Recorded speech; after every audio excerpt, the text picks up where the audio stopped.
We're on a mission to rid the world of bad video. Bye-bye. This is the DV Show. Target in range. Bad video sucks. Yes, bad video does suck. Welcome to another live edition of the DV Show podcast. My name is Brian. Nice for you to join us once again on this live edition as we record tons of podcasts right in front of you on a daily basis, right on YouTube, LinkedIn, and Twitter. I'm going to get right down to the bottom of what this show is all about today, and we are basically talking about video production and AI. Now, this is a super controversial subject within the creative community, especially within the video production community, and I want to get to the bottom of it. That's the reason why I started this podcast back up again. We've been around since 2005 and have been doing this podcast for about 19 years, answering listener questions related to digital video. And I've been sitting in this exact chair in front of this exact studio for so long doing that on our podcast. So I want to talk about video production and AI, which again is controversial because many people hate it and some people love it. And I'm the one in between. See the visual there? I'm the one in between because I use AI a lot, and I totally empathize and can relate to someone who is losing their job over AI. So I totally want to acknowledge that and not be like vinegar on a wound and, press AI when you hate it. But I do want to get into the practical sides of AI and what AI can do, the positive sides of AI. And I think the word for 2024 is going to be adapt. And I know that's a scary word, but video production industry is not the only one being affected by AI or technology in general. It's not just us that are going through it. It's everyone. And if you look way back in 1920, when they had films that were only, that were silent films, and you had Buster Keaton and you had Charlie Chaplin. And I know I'm going way back here with this example, and I apologize, but I did some research on this and it was kind of cool to look at. Charlie Chaplin exceeded because they were both silent film stars, and with the introduction of talkies at the time, which basically means sound film, Charlie Chaplin exceeded because he adapted to that new technology, and that's why he succeeded. And that's the word for 2024 is to adapt. And just adapt. That's the only way you're going to survive. I have a great guest on today's show. Nic Camp is his name, and he is a great example, a shining example of this adaptability and forward thinking that I'm talking about. But I want to get some things out of the way. First of all, you can interact with me here. I am live. I'm not an AI bot. That's not what I'm here to do. I can talk to you, take your questions while we're streaming live. I know Johnny just came in. He's been watching every single day my live stream, and he's been super supportive. Johnny D, thank you for that. And I just want to let everyone know that you can interact with me, and I'm taking a chance on that, but you can't interact with me. And if you're even courageous enough, you can enter the studio. And if you're going to watch on your desktop and you have your iPhone or whatever, scan that QR code and you can actually come up into the studio and chit chat with me. Now that takes a lot of guts, and you got to be bold to do that. But just remember, I'm going to put that up every once in a while, especially when I'm engaging with you, because I don't want to be like a face behind the camera. I want my community to engage. Let's talk about, have some conversation. Let's just talk about what's going on in the video production world. So again, all this week, we are talking about video production and AI. And we have some great guests. We had Philip Werner yesterday from MakerSuite. And actually, I'm going to go back to this, what Johnny D is saying. You're keeping me sane during my job search. Yes. So let's talk about this for a second. Let's get into this. So as many of you know, I am part of the video editors group on LinkedIn, which is about 200,000 people strong. It's an incredible group full of some really, really cool people. And I'm one of the moderators there. Will Orson and myself, we moderate that group, which is very, very active. And I said to myself, you know what? These guys and gals are looking for jobs, and it's painful out there right now, and it hurts. And video editing is, anything in the video production industry right now is kind of hard to get. It's very competitive. It's very, cutthroat. There's not a lot of jobs. So what I did was I basically created this website called fastergig.com. And it's funny that you come up with this, Johnny, while you're looking for work, because fastergig.com will get you a job 10 times faster. This is a proven method that I've used over the years, not only to get clients, but you can also get jobs from employers as a video professional. And on this website, we offer all types of jobs. Right now, we're specifically focusing on the video production industry, whatever that relates to. And every Sunday, these jobs are refreshed. So 278 of them are there right now. This is for free. I did this with my own money and developers and my own time. It took about a year to create, and it was just launched last year, January 2023. And has become super successful. There's a whole bunch of tools here that you can use to accelerate your job search. And there's a whole bunch of tips on here. And what I really want to point out that's really cool about this website is not only do we have jobs listed on here, but we have tips. And each week we have, so if you're part of the group, we have your email address, we send out high-paying video production jobs, a giant list. We call them big lists. And one of them comes from a recruiter who wishes to remain anonymous. So just recently, she dropped jobs that are like $150,000 range, 60 plus jobs, high paying jobs in the video industry. She drops them on the 5th of January. And then we look at these hiring managers who are on LinkedIn. Now, these are the guys and gals who necessarily do not list their jobs on LinkedIn or job boards. They post them, like in Post, looking for people throughout their network. And we go ahead and look for them. And we find them and we send them out to each member of fastergig.com. So it's a really, really cool website. I didn't really want to go into deep detail about it. But since you bring that up, Johnny, and we're keeping you sane during your job search, we are here for you to help you out. All right. So speaking of AI, I do want to say what the DV Show is about. We've been here since 2005, and basically what we do is we provide practical tips and strategies for creating effective video content that resonates with your target audience. We're not here to train you. We don't have workshops. You got to hang around with us and just listen and watch our content. And the more you consume, that's how it all comes about. You get practical tips and strategies for creating effective video content that resonates with your target audience. We want to go after business owners who need video, which every business owner needs video, because you want to increase your online presence and reach a wider audience through video marketing. And all of those techniques and strategies you can learn just by hanging out. And you're not going to learn this overnight. And that's why I've been doing this for so long, is video production. You can actually... This requires a very long-term training. So that's what this podcast is around. I want to inspire marketing professionals, social media managers, content creators, startup companies, small business owners, all to take action and implement video marketing strategies in their own businesses to drive growth and success. We're on a mission here to rid this world of bad video, and this is how we do it. That's exactly how we do it. So thank you for joining me. Thank you for hanging out. Now, let's get right back to AI and our guest today, Nic Camp. Now, we have quite the lineup of guests this week, actually. We had Philip Werner yesterday, who was the founder and CEO of MakerSuite. And today we have Nic Camp. We have David Nordine from Edmund AI coming on tomorrow.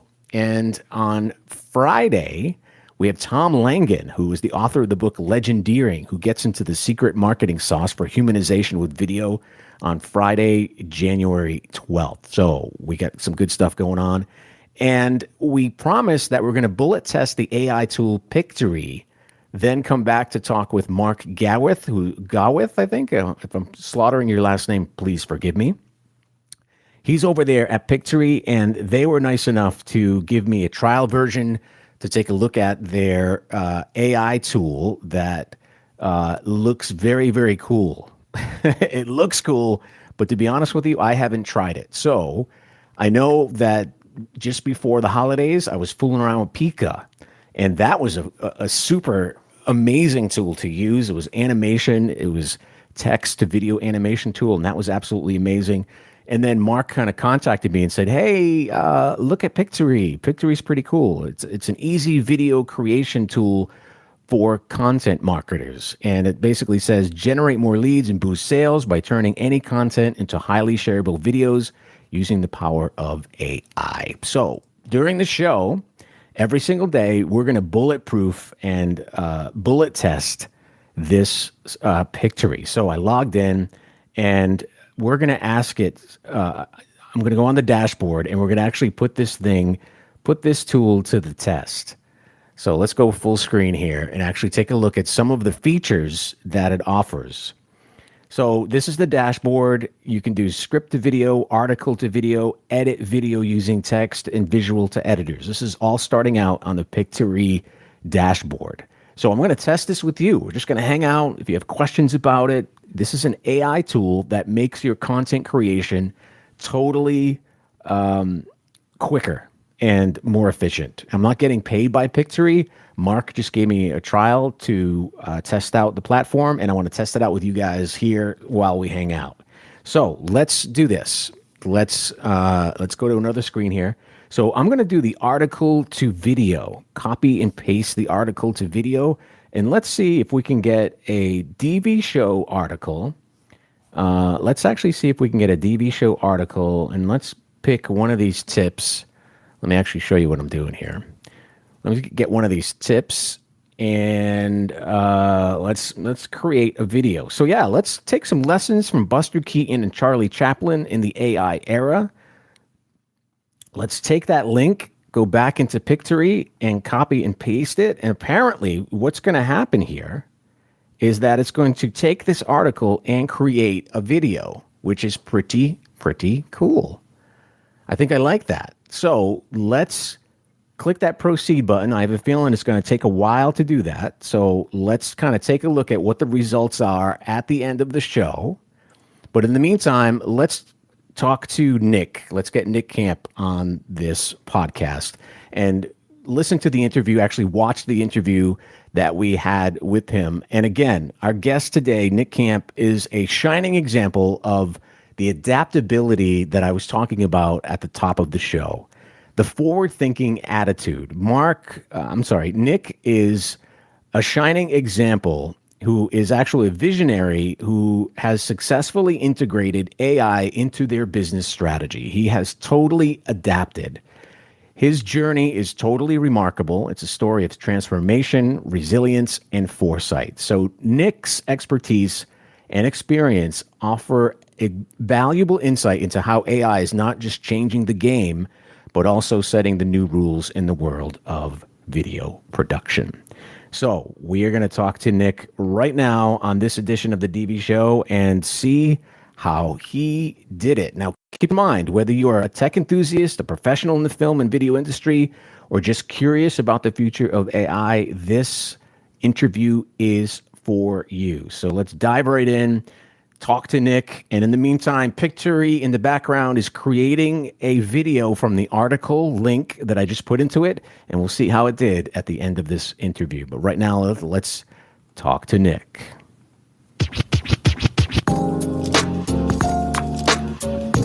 Yeah, now AI will be analyzing this conversation a few thousand years from now. Yeah, that's true. And when they're reviewing your podcast, to see the history on the real-time history of digital video production. Yeah, you made me think last time, man. I got to be honest. You made me think. Like, wow, it is like kind of like a time capsule. It is.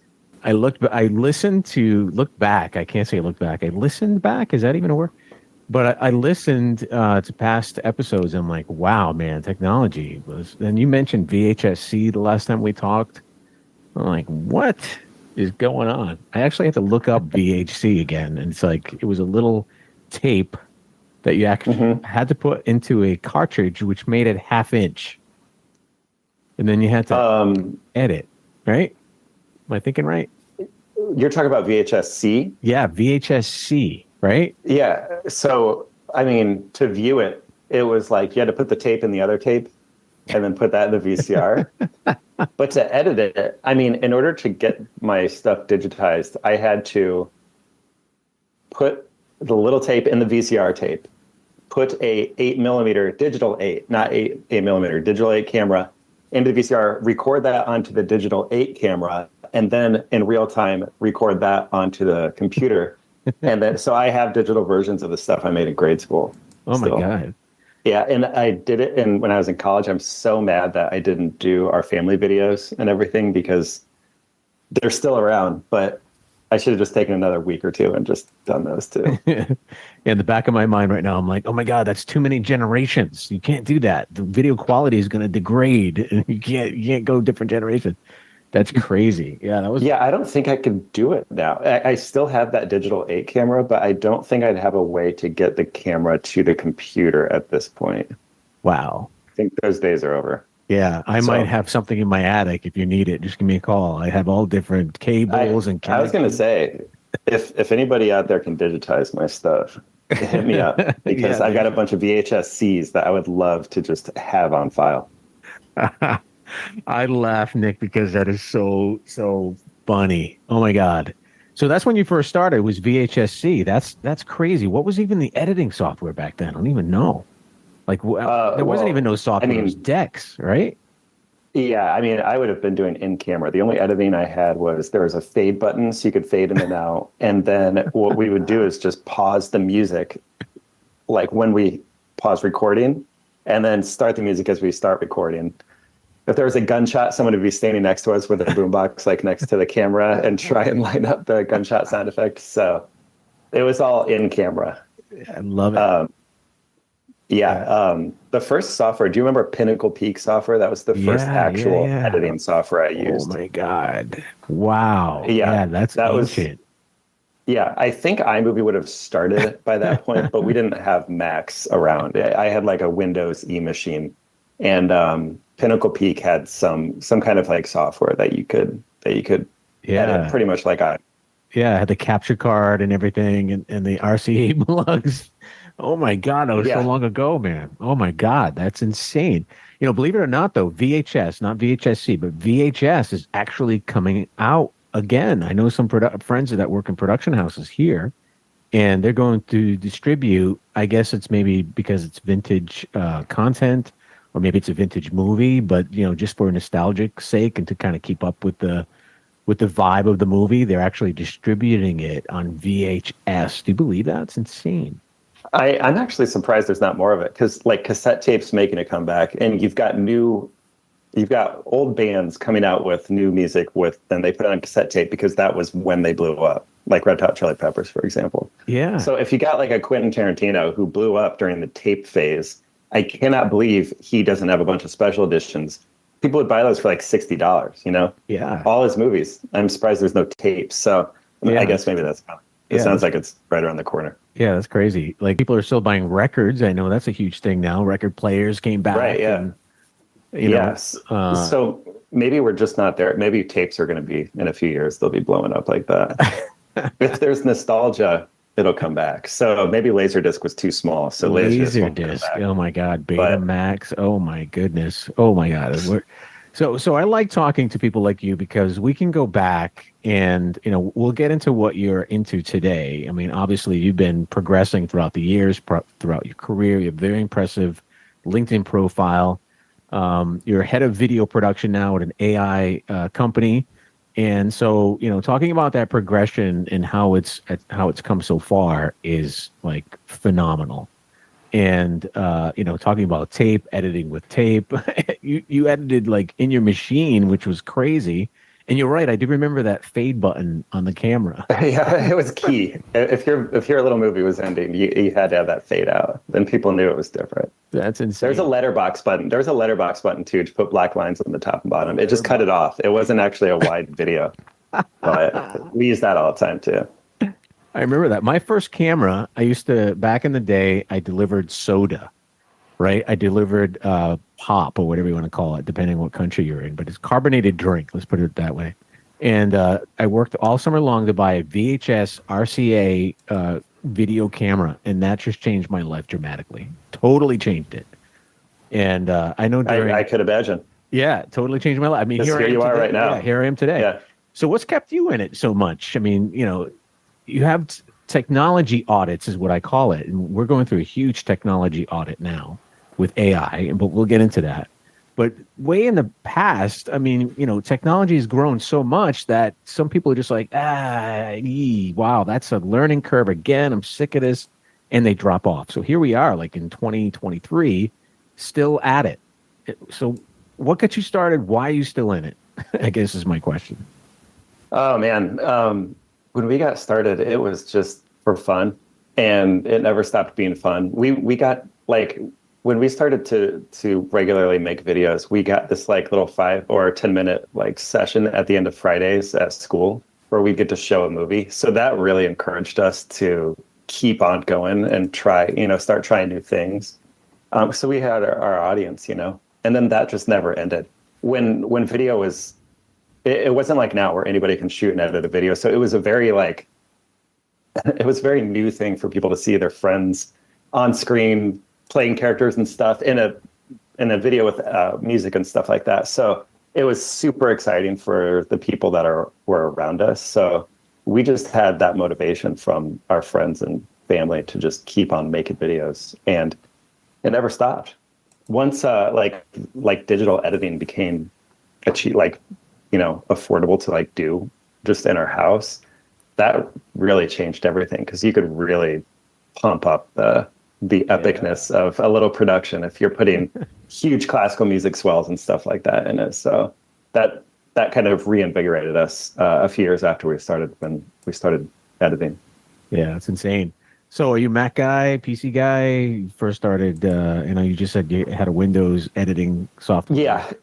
Yeah. I mean, I just have Macs just naturally all the time, but it's computers have gotten so good, it wouldn't faze me to just be on Windows. And I've done a lot of work on Windows, especially up here in the Bay Area. There's a lot of Windows users compared to when I lived in LA. And so it's there's not too much difference to me. When I pop on, it's just it's control instead of command. It's still a window with a bunch of files in it. And so it's the same. Even Premiere just looks the same, for example. There's no Final Cut, obviously, on Windows, right? Yeah, they never did release it there. No. But then Resolve is Resolve for Windows? I think so. That one, I feel like it's starting to pop up a lot. I'm just, I'm probably because it's free still, right? Isn't it free? Yeah, still? Yeah, and it's really good. It's a pretty robust system. It reminds me a lot of Final Cut, the newer Final Cut. Yeah, cool. But with a lot of different new features, and then it's free. So if I was in college right now, I probably would be on Resolve. Yeah, that's awesome. I know as part of the LinkedIn forum that I moderate, it's video editors. There's, DaVinci is the color grading tool to use, right? It's right, yeah. That's the tool to do color grading on. I've never used it before. I've never edited. I'm a Premiere guy. I used to be Final Cut Pro, but then when they went to Final Cut Pro 7, it was at the time, there was this big stink throughout the community. And at the time, we called it iMovie on steroids. It just went from pro to average Joe software. Yeah. So it was devastating. Yeah, I started using it a lot, probably maybe 3 or 4 years after that, just because a couple of freelance gigs that I had were only Final Cut. And so it got me back into it. Now, if I just have to do a quick thing, let's say I shoot videos with my kids over the weekend or something, and I just need to test something for someone real quick, I will throw it into Final Cut now. It's easier and faster for me just to do a bunch of quick things there. If I was going to edit a feature film, I'd probably think a little bit harder about it. But I will say when I'm in Premiere, I kind of miss that magnetic timeline style. Like there's just sort of like a it's just being it's hard to describe because Premiere is very snappy, very robust. Feature wise, it's got the captions going on, which we're in caption era for some reason right now. Everyone wants their captions. And so it's much easier and more enjoyable to use on Premiere. But Final Cut does have a lot of things that give you kind of wings. If you are working a certain way on certain types of projects, there are a lot of benefits to it and a lot of future-proof features. And when I look at Resolve now, or some of the stuff, even like LumaFusion on the iPad, it reminds me more of Final Cut. And so maybe Final Cut had the vision, just the execution wasn't quite there because a lot of the newer ones getting popular, like CapCut even, you do see a lot of those Final Cut tendencies. I mean, are we going to be from creative professionals who are editing, calling the shots as far as video goes? We're going to have AI be doing this, and basically our careers, our skills are going to morph into, distribution robots. That's what it sounds like. I mean, what is going to become of us? I don't know. Like when I first started working at Maker Studios, there was someone that was just uploading video. And that job wouldn't have even been in existence like 10 years before that. So I'm more, not maybe I'm being naive and optimistic, but I'm more in that side of it to where there are things that we can't even fathom yet because AI is just so, or generative AI is just so new. It's just impossible to know what's around the corner. But I do feel like it's more of a opportunity for an explosion of content and places for content to live, to where people with a creative vision will be able to execute on that a lot more frequently than if you're burdened by the beginning, middle, and end of a regular production cycle. For example, I know somebody who creates sizzle videos to help pitch movies and everything. And in the past, he'd have to rip a bunch of DVDs to put the clips together. This is not for like a sale thing. It's to sell the movie. So it's not, it's not like stealing illegally. In order to articulate the vision of what this movie is going to be. Now he can literally type in what the plot of the movie is, with AI generate a script, with AI generate a bunch of shots, and with AI generate a voiceover. And that way, within like an hour or so, he's got this thing that used to take him like 4 days. So he's able to articulate on his vision still. And you can't just pluck somebody out of anywhere and say, all right, create this thing out of AI really quick. Maybe you can do this in 5 years, and I'm just being insanely naive. But I feel like in order to execute on this stuff, you need to be able to have a vision with it. And he's going to do a lot better job of me because he's done dozens of these types of videos. So he has the vision of where it needs to go. How do you sell this from beginning, middle, and end? Like, what are the very minute details in it that people are responding to that you can't just look at and just know instantly? And so he's able to apply himself in a lot of other places because he can do that kind of work much quicker.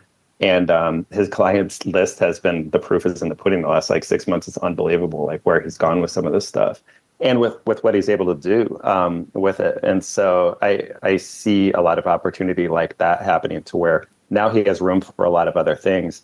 Now he has a lot more time to gain other skills that he might have not had time for because of how time consuming the process was that he was doing. Yeah, that's a very good attitude. Because I see like the changes and shifts, over the years, because you and I have been involved in this for a very long time in the video production industry.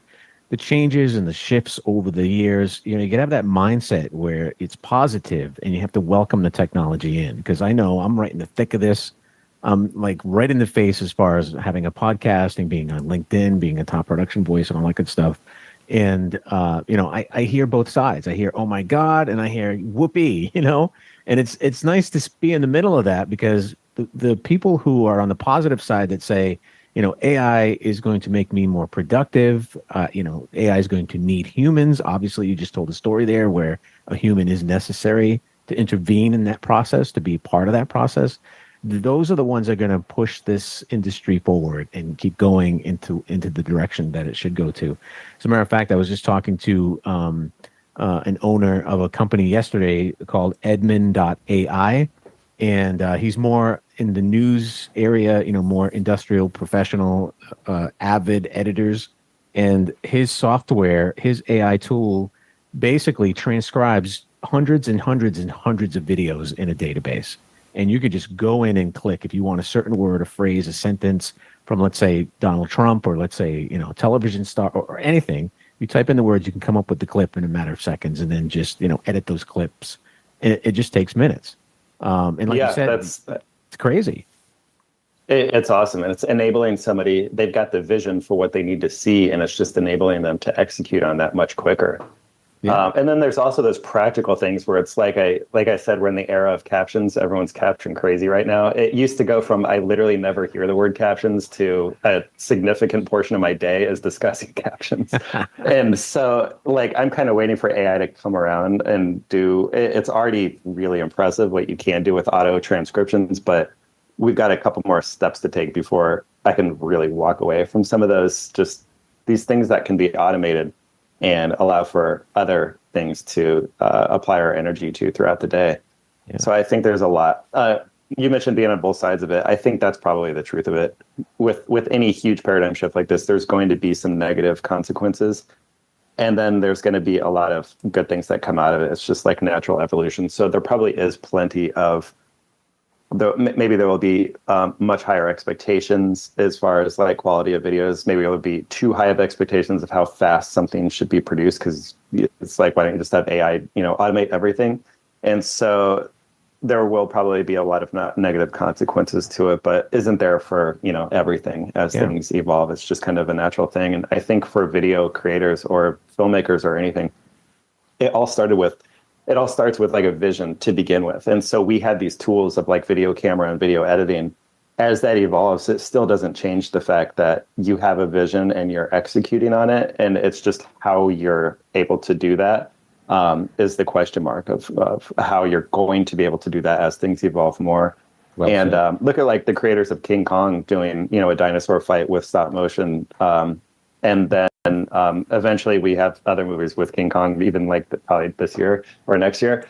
And it's similar to where they have a vision for something and they're executing on it just with completely different tools. And so I think it's kind of the same for video creators, that these are, our community and minds will continue to evolve the tools that we're using, but we'll be applying the same storytelling techniques and enthusiasm towards it. So I think overall, I would feel like it's more exciting to see it happening and to see where it's going.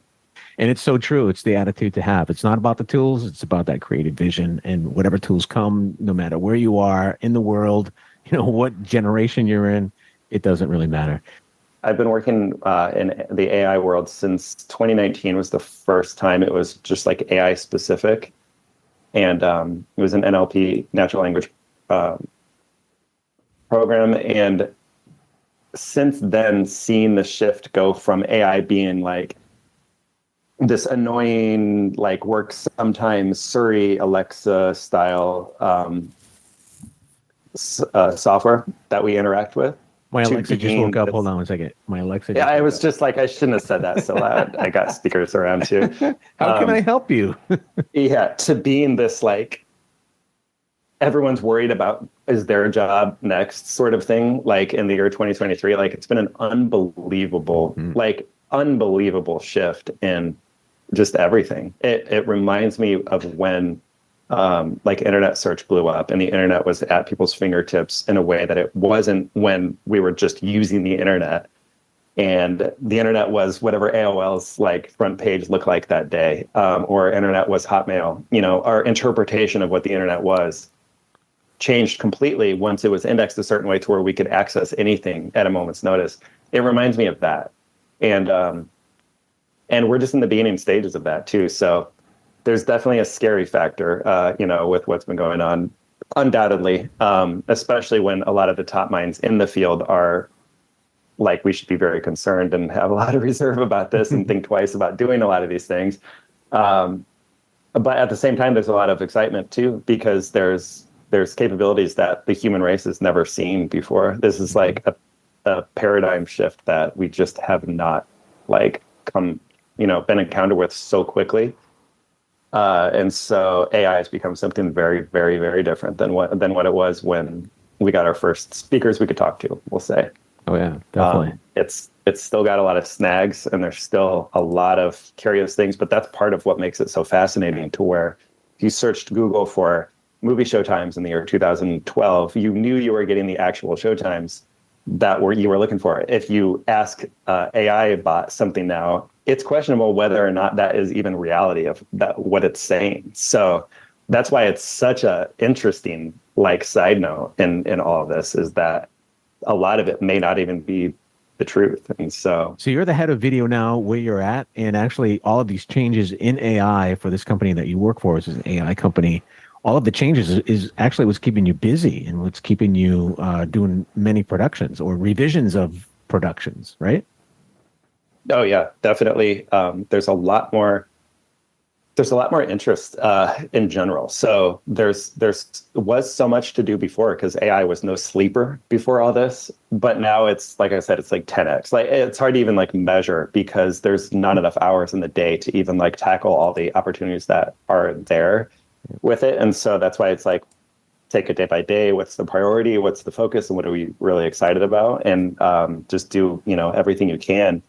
And at the same time, make sure you're not on the wrong side of history with it. Make sure that the companies you're working with and the tools that you're working with are being used for good, positive things, and that you're not, it's a slippery slope, I'm sure, with AI, because there are a lot of negatives that can come out of it with the capabilities. If certain things were in the wrong hands, that upper hand that they would then have is daunting and scary. So it's something that's just constantly, I feel on everyone's mind as they're working on it. I'm not an AI programmer, obviously, so that isn't there for me every day, but still we're educating people, and we're communicating what this is. And so just making sure that we're tapped into the type of audience that's interested in moving forward with this, has a positive outlook on humanity, I guess you could say, is kind of critical.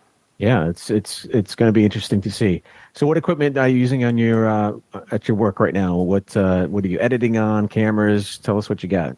Sure, we use GH5s for cameras in our studio, but what we do is a lot of international shoots, and so it comes down to who is shooting, when, and where, and we'll even do a lot of remote shoots with people and just send them. It depends on who is being recorded, to be honest, because there's some people that aren't going to be camera savvy, and they're not going to be interested in having a full production crew out. They're going to say, what can I just do at home? So we'll send them a Scarlett and a microphone and a tripod for their phone, and a ring light, and have just a whole little studio set up right at their desk.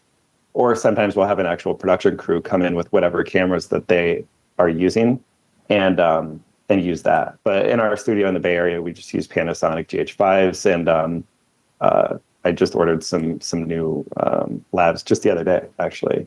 And it's just the typical production stuff, nothing super out of the ordinary. When it comes to the editing software, we do implement some AI tools. Some of the stuff's just consumer grade, just stuff like Adobe Enhance, for example, is an AI tool to strip background sound.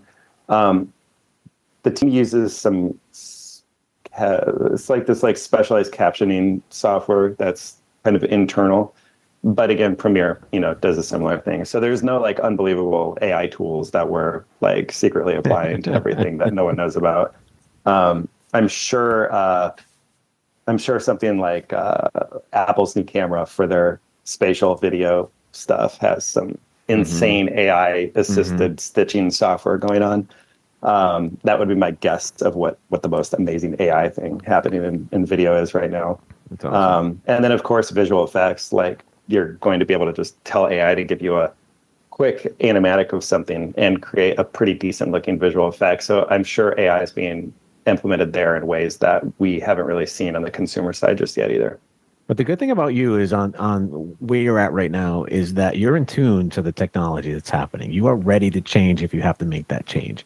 You have the goal in mind, but if you have technology in front of you, being in the leadership position that you're in, having that technology in front of you is, if it's going to make that workflow easier, make those videos come out faster, you're going to implement that within your workflow, which is good.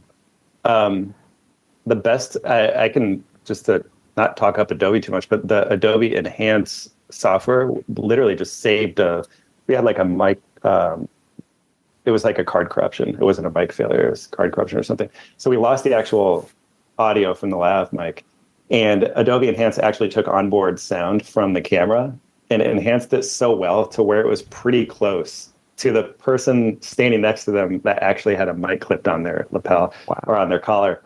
And it absolutely blew my mind. I was like, we couldn't have even done this like 6 months ago. Like, I've never seen this level of taking audio that was there and putting it there before. And that's an AI assisted, app that didn't exist. Yeah, it's crazy. Year. So, and we were talking about VHS quality as well. I mean, you can take VHS tapes now and you can enhance the quality with AI as well. Yeah. Have you used like Topaz or any of these apps? It's pretty amazing. Yeah, it just blows my mind. It's just like, I have to stand back every once in a while, and this is we only have 2 minutes. Just want to let you know, so if it closes down, but I have to stand back every once in a while because I'm just like, wow, this is overwhelming to some point. Yeah, definitely. We did a short film a couple years ago. It had a lot of effects in it, a lot of big effects. So we did it in 1080 because we weren't even able, computing wise, to do this in 4K. With Topaz, you can literally take the 1080 output, up-res it to 4K, and it looks so unbelievably good. Yeah. It's just amazing that you can do that. It seems impossible. Matter of minutes. You didn't need someone to color grade or frame by frame, and it's awesome times. These are awesome times, and I'm very happy that you came on the show. It was very nice talking to you, and it's awesome stuff. All right, Nic, thank you very much for coming on the DB show. That was some good stuff. Well, you see, there it is, right there. That's where it is.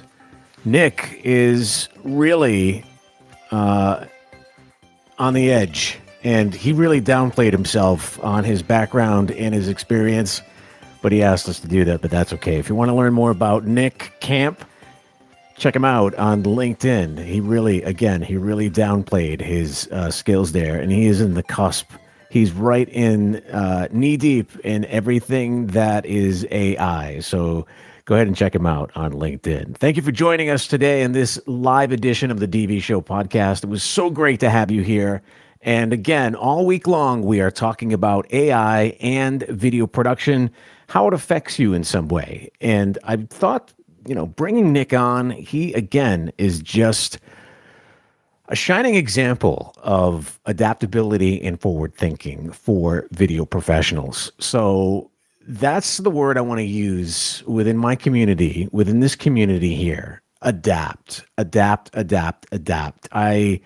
talk to many of you offline, online, through Zoom. You're looking for work. You're looking for jobs. You're looking for something to, to pay the bills, obviously, and to fulfill your passion.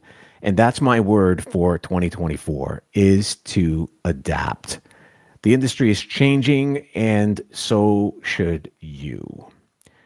I know that probably sounds mean to some of you, and it's easier said than done, but that is my word of the year. Adapt. All right, so we're going to continue the conversation all week long here on the DV Show podcast.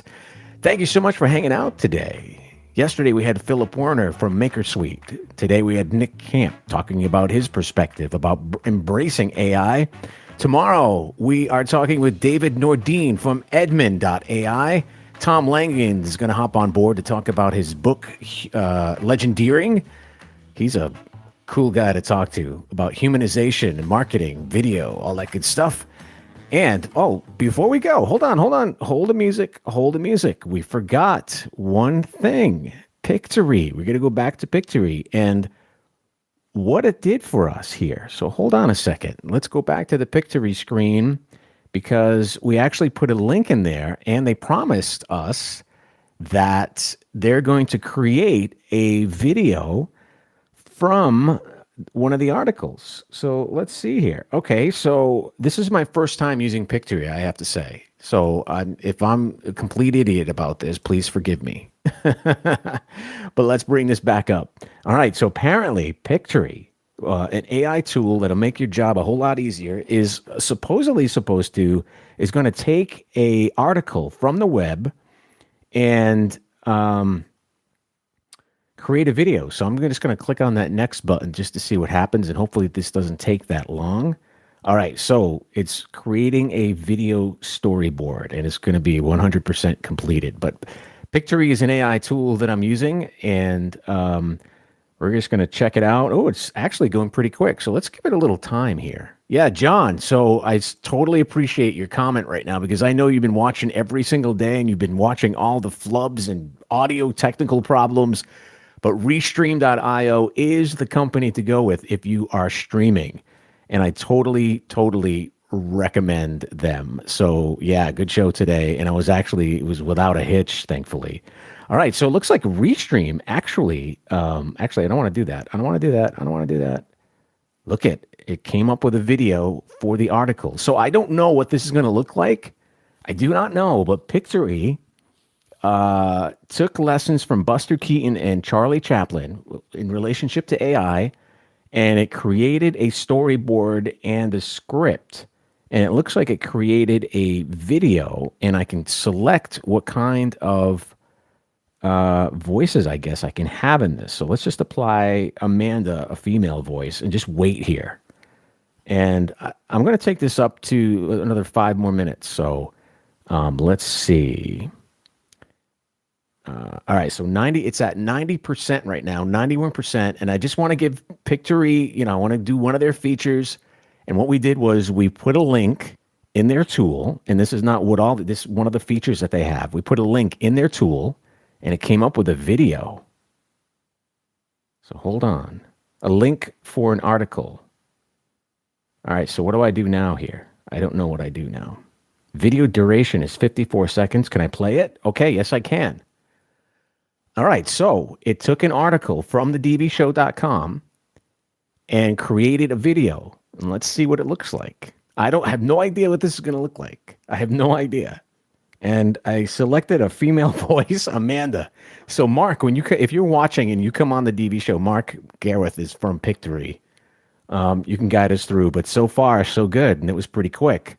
We started this before the interview, and I think it got it done. All right, so let's play the video and see what it came up with. I'm going to shut my eyes. All right, preparing video preview. All right, let's go full screen here, okay? Let's check it out and see what they did. 54%. Come on. It's Lessons from Buster Keaton and Charlie Chaplin in the AI era. The DV Show podcast. What happened?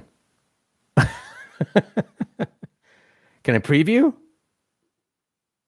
All right, video preview. I guess what I got to do is download this video. Download it. So let's see how fast this downloads. Preparing for download. All right, looks like it's going to take a while, but so far I am super impressed with Pictory. It created a video from an article, a link I just gave it from the dvshow.com. It looks like it's going to be some time processing some scenes. Oh, it's coming up pretty quick. All right, then it's going to generate the video, yada, yada, yada. All right, so it looks like it's got some work to do, and I'm not going to hold anybody here who's watching.